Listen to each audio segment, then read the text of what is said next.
Anyone who's into really brutish looking fantasy sword designs should not look further than this.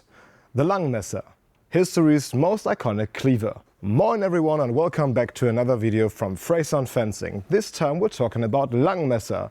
And these were incredibly iconic weapons used by many different kinds of people.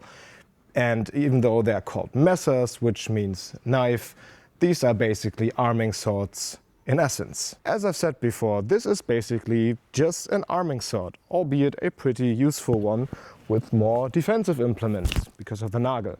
That means every kind of technique that you are used to for Dusak or every one-handed kind of sword is able to be used with this as well.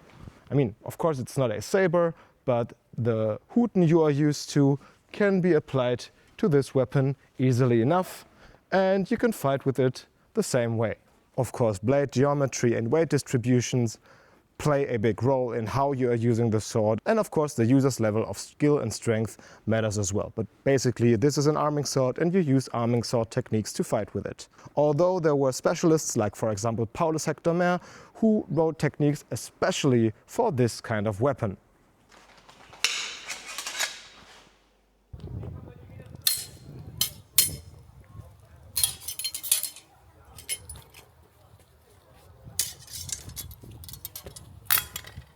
Of course, these blades have plenty of technical applications too. Although they are mainly designed for Hiebfechten, which means they are very heavily cut and chopping oriented, because, I mean, look at their shape.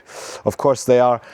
You can thrust with them as well. They are good poking sticks, and their Nagel and the whole construction of the crossguard helps them to gain very important defensive capabilities that lead to a lot of interesting techniques. That means if you manage to properly parry and pass an opponent's blade, you can bind onto them pretty heavily through engagement of your Nagel and your crossguard both, maybe even grab a hold of the blade and then go in for a thrust. So if you don't want it to be lethal, you can go for a pommel strike. You can put the Nagel onto their knuckles, onto their fingers directly, you can break the fingers. And from here on out, of course, you can grapple too.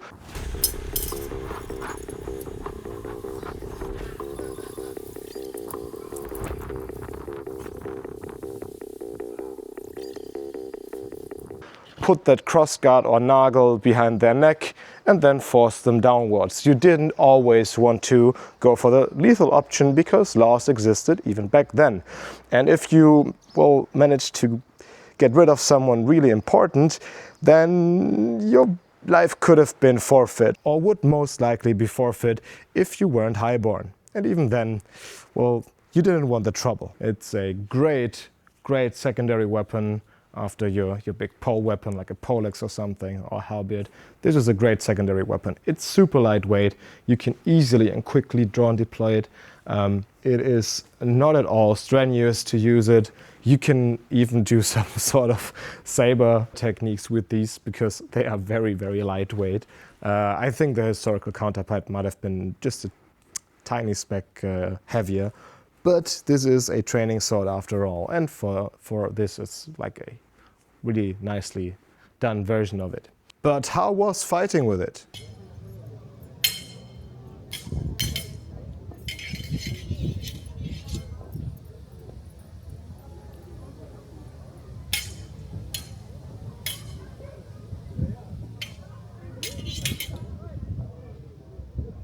Awesome! Honestly, it's super fun. I'm very careful in Bloßfechten when it comes to, well, Bloßfechten in general, but especially with one-handed weapons, because these tend to fly around way more into directions you don't want them to go in, because you don't have as much control over them as with a two-handed weapon.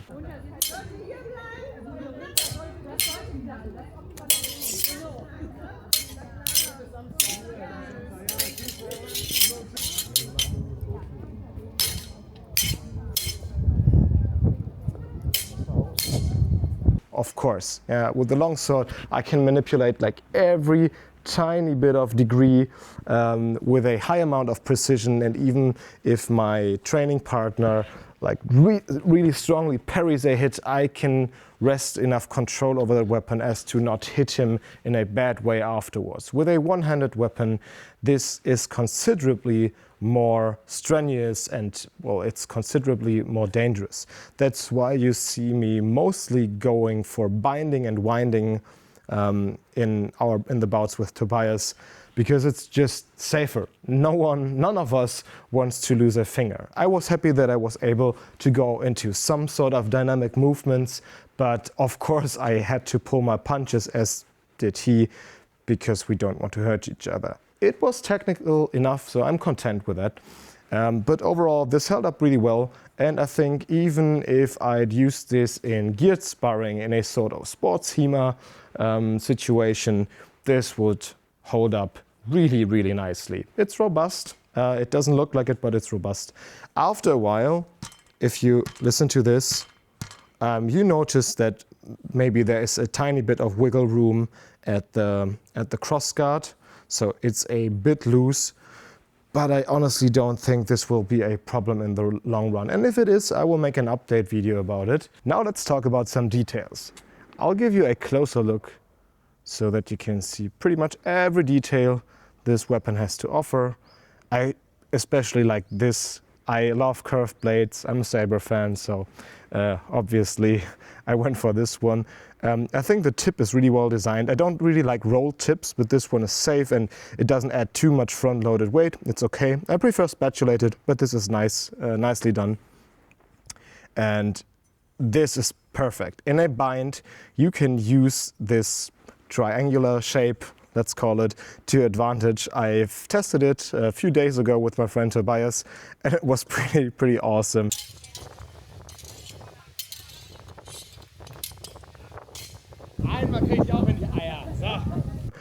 This is pretty dominant in a bind already because of its shape, and with this you can do some interesting tricks. If you, for example, lead with the tip and you push, this little bit just displaces the opponent's blade just a tiny bit more than a straight edge would, and you can do some fun binding and winding stuff with it, basically. Other than that, I think this is really, really well crafted. I hope the focus is right. This is really well crafted. You can see even the nagel is faceted. I really like the design of the cross guard, and the pommel has the same kind of faceting as the nagel does. The only gripe I have with it is that these are in fact scales, so that's how it's not really how it's supposed to look, but at least they are scales. Normally you should see a tang. This is a full tang design, but I think inside is a somewhat rounded tang, and well, maybe they just try to portray it as a full wooden grip, but I don't really like the design. Other than that, it is nicely done. It is very cleanly done. I hope you can see every detail here. It is super, super clean. They did a bang-on job. Really well done. A small thing that I noticed is you have a direct and pretty tight connection from wood to steel. And of course, these materials don't work the same way under stress.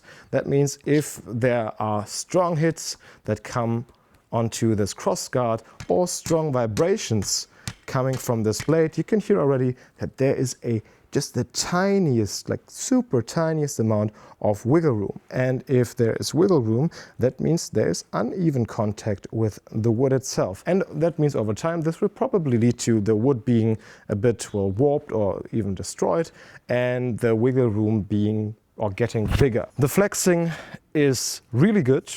It's not too soft, but it's soft enough so like a really tough thrust won't do all too much damage on your training partner, but you still have to be careful, as always, of course.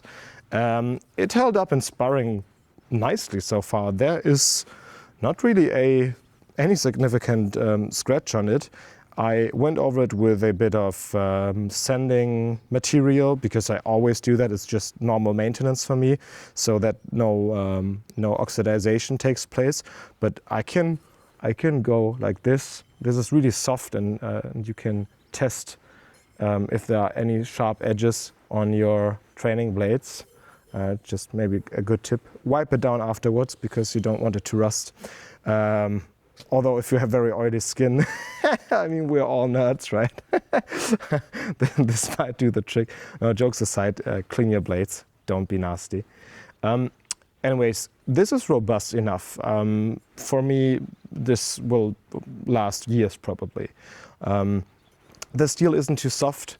I have crossed blades with a longsword, even like from a very reputable brand, and well, there wasn't any kind of significant edge damage on this afterwards. So it's nice. It's really, really well crafted, and in my opinion, this thing is absolutely worth its price. I put the link in the description where you can find this sword directly. Yeah, go for it if you're in the market for it. I wasn't expecting any kind of quality like I have literally in my hands here. This is a great blade, and I'm happy to support a company that does this nice of stuff for a good price. I think we need more of it in our community because most gear is understandably very expensive. What I don't like about SWORDIER is the copying thing. It's not a huge deal to me. But if someone makes, let's say, a signature weapon with a company, then you just out of honor, you shouldn't copy it. Of course, I'm thinking of Matt Easton and the saber situation. I didn't like it. Other than that, the rest of the designs, nicely done. But after testing this for a while, awesome. I have had maybe 2 hours of like very continuous work over the last weeks with this.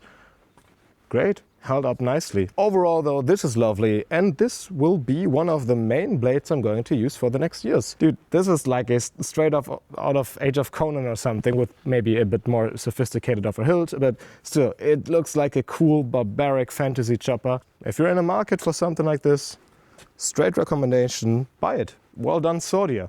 And thank you again for sending it to me. It's been a blast to play around with. Anyways, I have been Ragnar from Fraser on Fencing, and I'll see you in my next video. Ciao!